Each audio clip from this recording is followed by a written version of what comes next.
આમ આદમી પાર્ટીના નેતા અને વિસાવદરના ધારાસભ્ય ગોપાલ ઇટાલિયા ફરી એક વખત ચર્ચામાં આવ્યા છે. તાજેતરમાં ધારાસભ્ય ગોપાલ ઇટાલિયાએ ભારતીય જનતા પાર્ટી ઉપર અને ગુજરાત સરકાર ઉપર આરોપ મૂક્યા છે.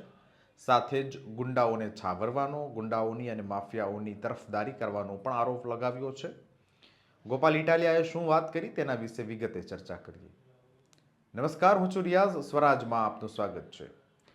વિસાવદર, ભેસાણ અને જૂનાગઢ ગ્રામ્ય વિધાનસભા બેઠકના ધારાસભ્ય અને આમ આદમી પાર્ટીના લડાકુ નેતા ગોપાલ ઇટાલિયા પોતાની બેબાક બોલી માટે જાણીતા છે. ત્યારે ફરી એક વખત ગોપાલ ઇટાલિયાએ પોતાના શાબ્દિક બાણોથી સરકાર અને ભારતીય જનતા પાર્ટી પર તાતા તીર છોડ્યા છે.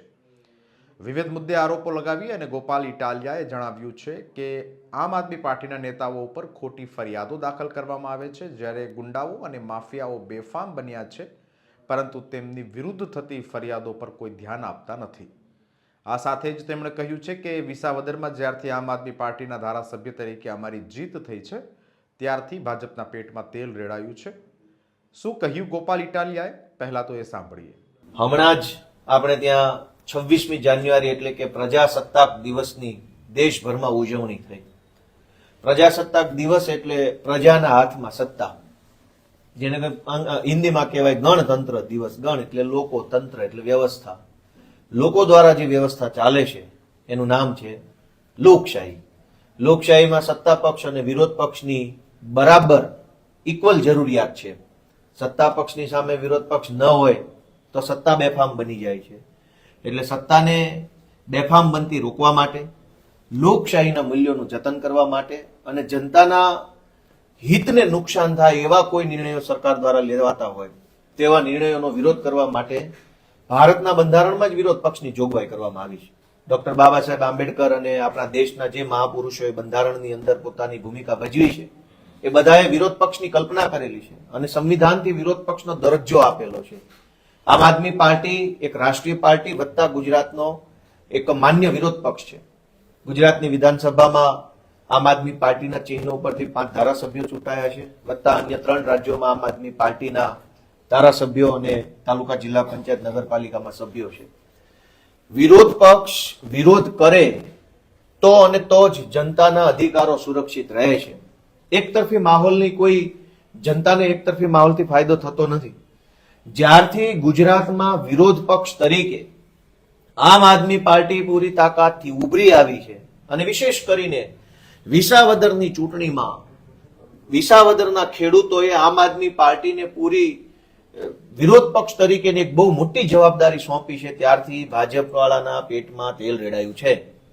જ્યારથી વિસાવદરમાં મુખ્યમંત્રી શ્રી, પ્રદેશ પ્રમુખ, અન્ય મંત્રી, તંત્રી, સાંસદ, ધારાસભ્યો, માફિયાઓ, ગુંડાઓ, બુટલેગરો બધા જ ભેગા મળી અને વિસાવદરની ચૂંટણીમાં આમ આદમી પાર્ટીને અને ગુજરાતના ખેડૂતોને હરાવવા માટે નીકળ્યા હતા.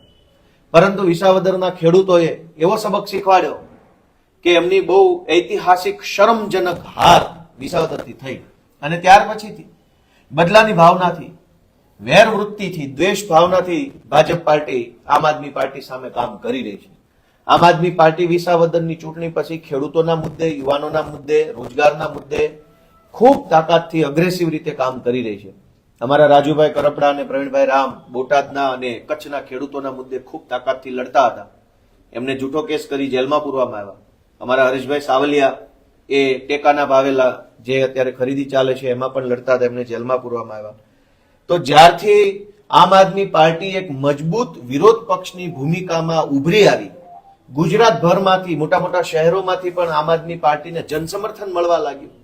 એ વાતથી ગભરાયેલી, એ વાતથી ચીડાયેલી, એ વાતથી ગુસ્સે થયેલી ભાજપ પાર્ટીએ અમારા આગેવાનો ઉપર ખોટા કેસો કરી જેલમાં પૂરવાનું આખું લોકશાહી વિરોધી કૃત્ય ચાલુ કર્યું છે. મારે એટલું કહેવાનું છે કે જેટલો કાયદો, કાનૂન, કોર્ટ કચેરી આવતો એ બધો જુલમ ભાજપ વાળા કરી લે તો પણ અમે ડરવા વાળા માણસો નથી, અમે લડવા વાળા માણસો છે. ફાંસી નહીં મળે ત્યાં સુધી અમે ભાજપ સામે લડતા રહીશું, જીવતા રહીશું. ત્યાં સુધી તાનાશાહી સામે, દાદાગીરી સામે, ભાજપની ગુંડાગીરી સામે લડતા રહીશું અને વિરોધ પક્ષ તરીકે અમારી જે જવાબદારી છે એ જવાબદારી અમે પૂરી કરતા રહીશું. વધુમાં ગુજરાતના લોકોને પણ એક અપીલ છે કે ગુજરાતમાં આજ પોલીસ સ્ટેશનોની પરિસ્થિતિ શું છે. એક સામાન્ય નિર્દોષ પીડિત માણસ પોતાની ફરિયાદ આપવા જતા પણ ડરે છે કેમ કે તમે ફરિયાદ આપવા જાઓ તો પોલીસ તમને ગુનેગાર બનાવી દે, આરોપી બનાવી દે છે. અનેક જગ્યાએ અનેક ઘટનાઓમાં આપણે જોયું છે કે પોલીસ ઉપર બુટલેગરોએ કાર ચડાવી દીધી, વાહન ચડાવી દીધા, એક્સિડન્ટો કરી નાખ્યા. અનેક જગ્યાએ માથાભારે માણસો અમદાવાદમાં, રાજકોટમાં ખુલ્લી તલવારો લઈને ફરે છે અને સીધે સીધો ગુજરાતની ભાજપની સરકારને ચેલેન્જ આપે છે કે ગુંડાઓનું સરકાર શું બગાડી લે છે. જે ભાજપની સરકાર ગુજરાતમાં ગુંડાઓ, બુટલેગરો, માફિયાઓ, તોડબાજો એને કઈ નથી કરી શકતી, એમના ઉપર કાર્યવાહી નથી કરી શકતા, એમને નથી પકડી શકતા, એટલે અમારા જેવા વિરોધ પક્ષના આગેવાનોને, સામાન્ય પરિવારમાંથી આવતા નેતાઓને જેલમાં પૂરવાનું ષડયંત્ર ચાલુ છે. અમારા શ્રવણભાઈ જોશી, હરેશભાઈ સાવલિયા, રાજુભાઈ કરપડા, પ્રવીણભાઈ રામ આ બધા જ અત્યારે જેલમાં છે. પણ અમે સંઘર્ષના માણસો છીએ, અમે લડીશું પૂરી તાકાતથી. જે અદાલત, સુપ્રીમ કોર્ટ, હાઈકોર્ટ, જનતાની અદાલત, જે અદાલતોમાં જવું પડશે ત્યાં લડીશું. અને મને પૂરો વિશ્વાસ છે કે ગુજરાતની જનતા આવનારી ચૂંટણીઓની અંદર આ તાનાશાહ અંગ્રેજો કરતા પણ ગયું ગુજરેલું વર્તન કરનારી ભાજપ પાર્ટીને સબક શીખવાડશે અને એમની સત્તા ઉપર એક અંકુશ લાવવા માટે થઈ અને આમ આદમી પાર્ટીને લોકો આશીર્વાદ આપશે. તમે જુઓ કે અમારા સુરતના કાર્યકર્તા છે શ્રવણભાઈ જોશી. શ્રવણભાઈ જોશી ઉપર 10મા મહિનાની 5 તારીખે પહેલી વખત એફઆઈઆર થઈ અને એના એક અઠવાડિયાની અંદર 13 તારીખે બીજી વખત એફઆઈઆર થઈ. બે અલગ અલગ ફરિયાદી ખોટા ઉભા કરી એક જ અઠવાડિયામાં 2 ફરિયાદ કરી અને શ્રવણભાઈ જોશીને અત્યારે અમદાવાદની જેલમાં જેલમાં પૂરવામાં આવ્યા છે. એક અઠવાડિયામાં ફટાફટ 2 એફઆઈઆર, એક અઠવાડિયામાં ફટાફટ પાસા, ફટાફટ જેલ, બધું જ ફટાફટ થવા લાગ્યું. અમારા વિસાવદરના મારા મિત્ર, અમારા આગેવાન અને જુનાગઢ જિલ્લાના આમ આદમી પાર્ટીના પ્રમુખ હરેશભાઈ સાવલિયા ઉપર 27 તારીખે એક એફઆઈઆર કરવામાં આવી, 27 ડિસેમ્બરે, અને 30 ડિસેમ્બરે બીજી ફરિયાદ કરવામાં આવી.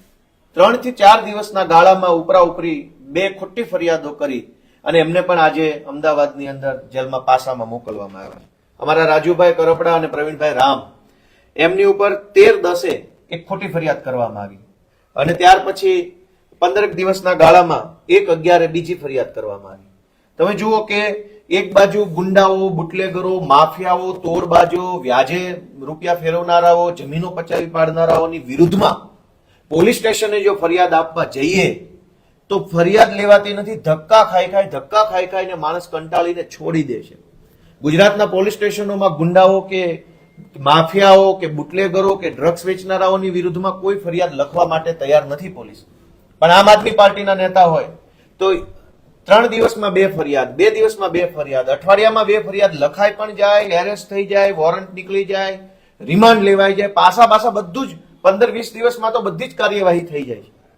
આટલી જલ્દી કાર્યવાહી જો ગુજરાતની અંદર માફિયાઓ, ગુંડાઓને પકડવા માટે થતી હોત, બુટલેગરોને પકડવા માટે થતી હોત, નાના માણસોની મિલકત પચાવી પાડનારા લોકો ઉપર થતી હોત તો ગુજરાતની જનતા આજે એક શાંત અને સલામત વાતાવરણની અંદર જીવી શકતી હોત. આ સાથે જ ગોપાલ ઇટાલિયાએ આશાવાદ વ્યક્ત કર્યો છે કે આવનારી ચૂંટણીઓમાં ગુજરાતની જનતા આમ આદમી પાર્ટીને આશીર્વાદ આપશે અને ભાજપને બરાબરનો સબક શીખવાડશે. સમાચારોમાં અત્યારે બસ આટલું જ. પડે પડની અપડેટ્સ માટે જોતા રહો સ્વરાજ. ધન્યવાદ.